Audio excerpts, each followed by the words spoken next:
Good morning, everyone. Christian Duque, MD Noble Weekly, episode number 9, brought to you courtesy of IronMagLabs.com, makers of Andro Hard Topical Muscle Enhancement Gel. Today is Wednesday, August 16th, and we've had a very, very unusual week.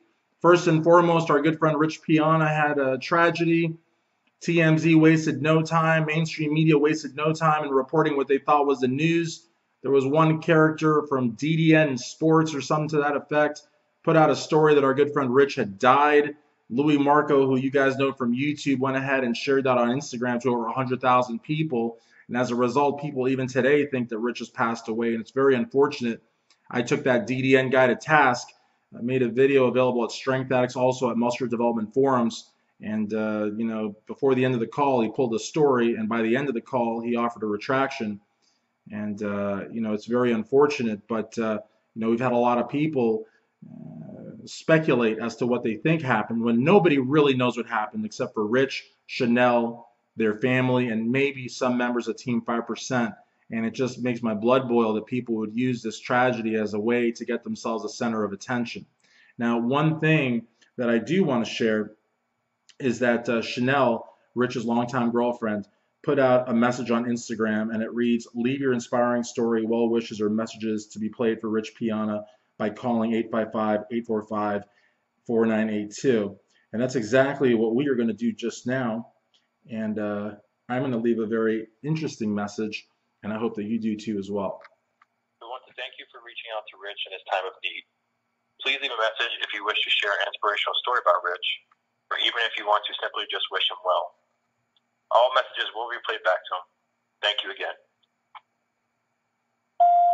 What's up, brother? This is Christian Duque. I'm actually making my MD Noble Weekly show, and I think I called you before. I thought I had hung up the phone. It was like another take, because sometimes I do this show and it takes like, I don't know, it feels like a dozen to 20 takes. And hopefully you didn't hear any cursing because I do that when I don't get the take I want. I'm like, anyways, you've always been just an awesome friend to me, and we've been doing interviews now for about 5 years. And yeah, I gotta tell you, man, you always treat me like I'm part of the family. You always, even like this past year, you giving me your number again and telling me, let's talk about it, let's get a good interview, let's do something real special like that.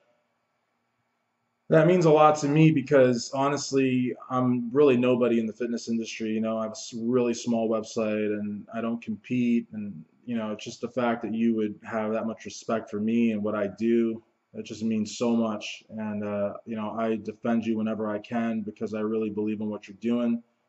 And I saw you when you were with Mutant, and I saw you evolve, and I see how big your brand is getting and how much you care, how you talk to every single fan and you make every single fan feel important. And it doesn't matter if the cleaning crew's coming, you make sure that everybody gets a photo, a handshake, you talk to people, you answer questions, you don't beat around the bush. That means a lot to me and just so many people. And I'm doing this on my little show at Muscular Development, and I say little show because let's be real. I'm like talking into a web camera with a wall in the background, but this comes from the heart, and I'm really hoping that a lot of people see this and do the same.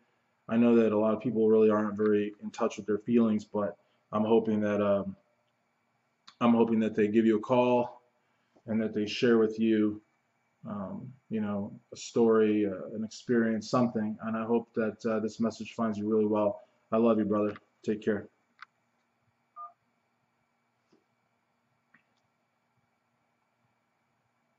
All right. So that was my message for Rich. And I hope that you guys do the same because I think it's really important to reach out to him and just let him know how you feel.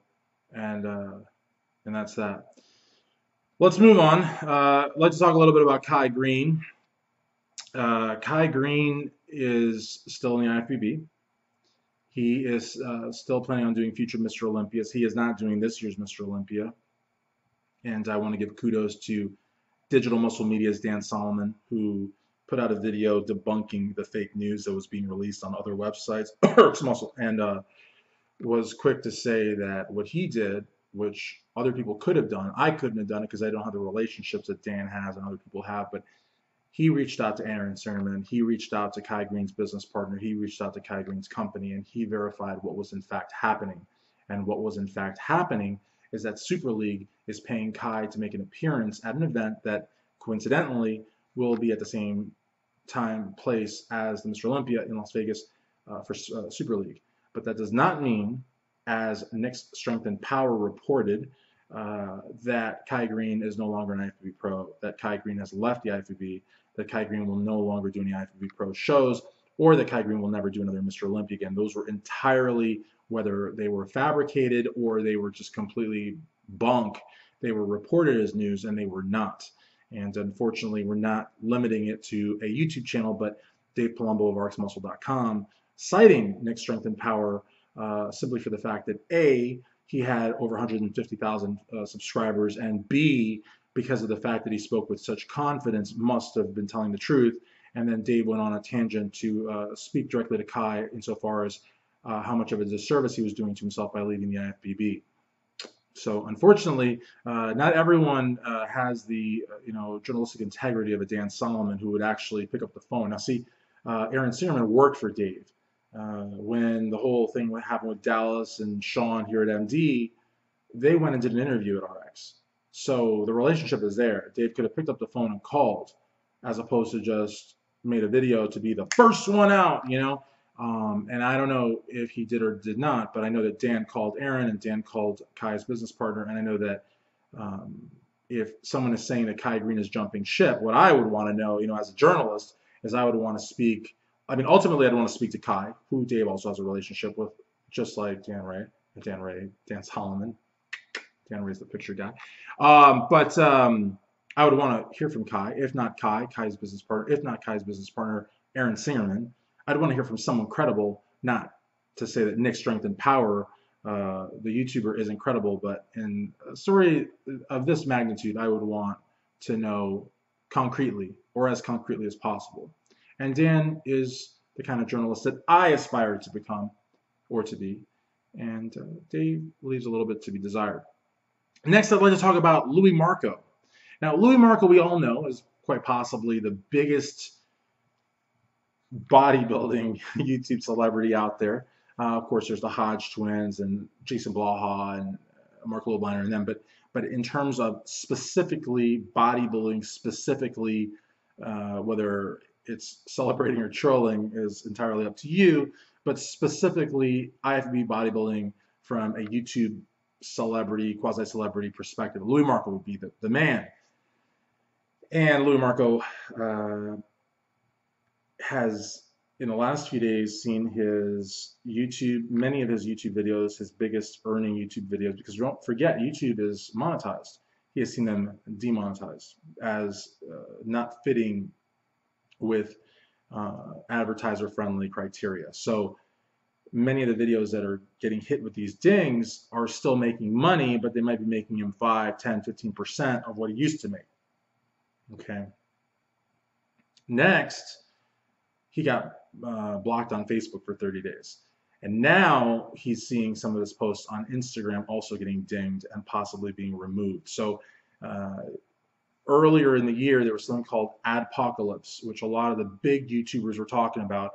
And it was when YouTube lost some of its gigantic advertisers and also changed the criteria. For example, if you go on YouTube now and you want to monetize your channel and you want to be able to get money, you have to have at least 10,000 views. You can't monetize unless you have 10,000 views. It did not used to be like that.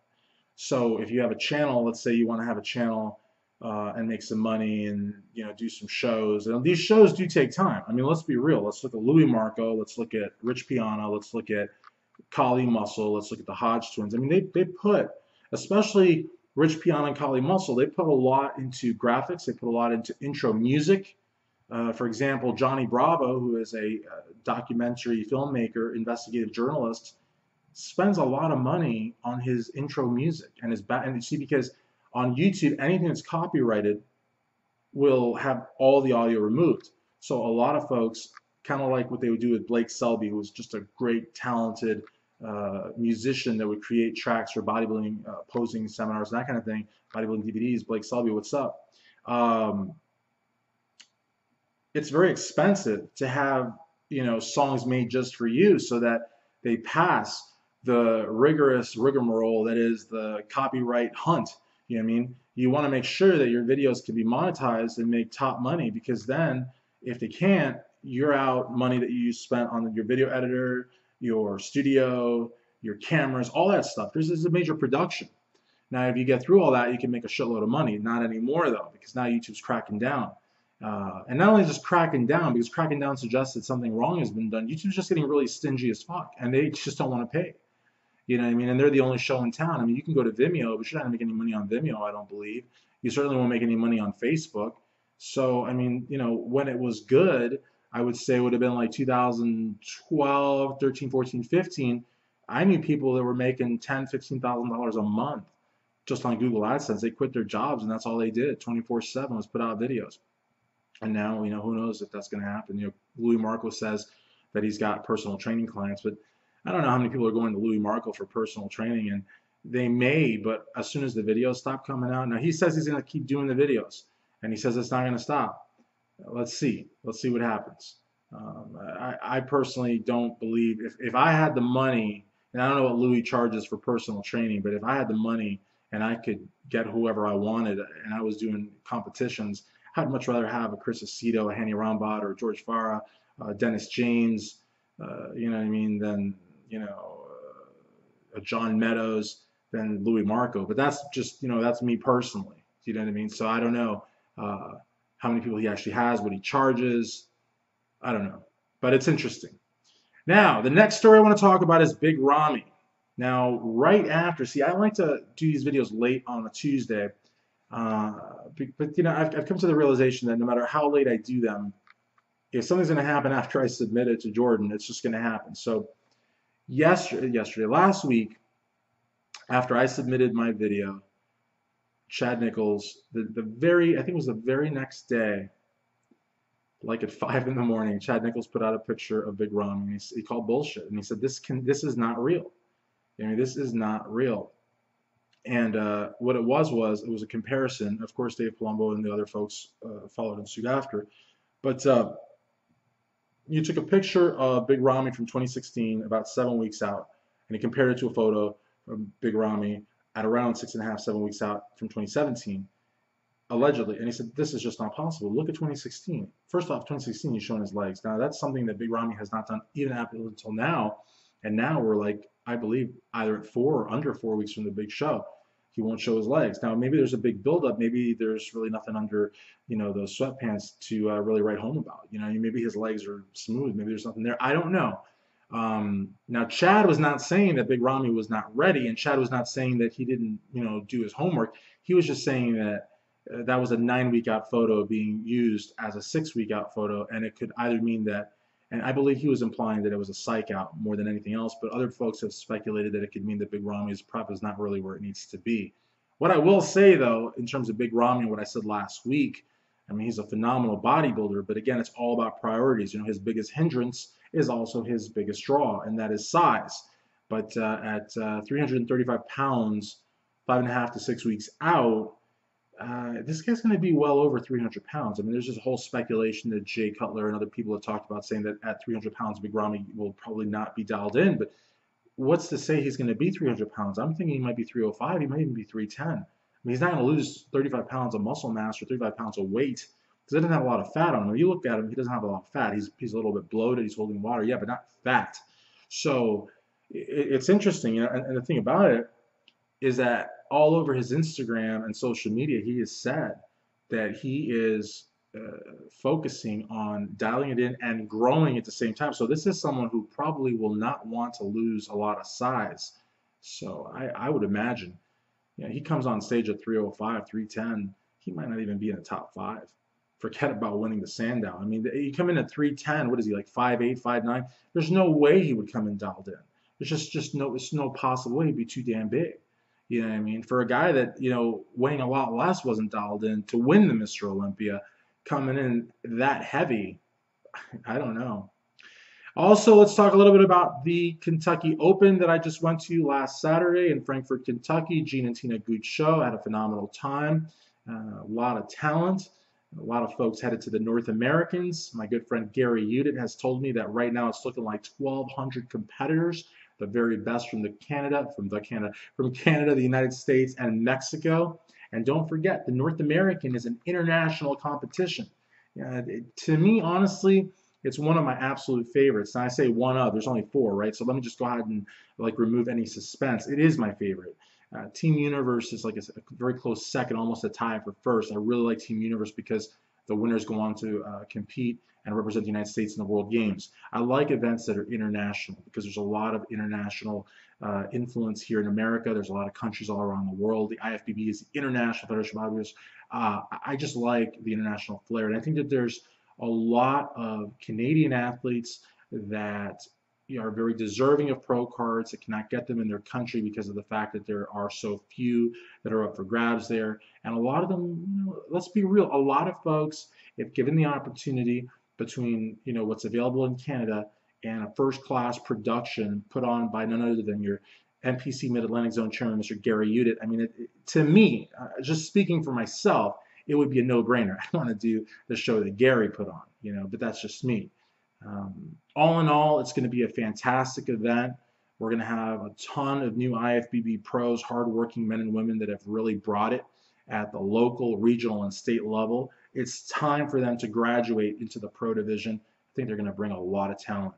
Well, that's it for now, guys. Thank you so much for watching MD Noble Weekly, Episode 9, brought to you courtesy of IronMagLabs.com. Peace.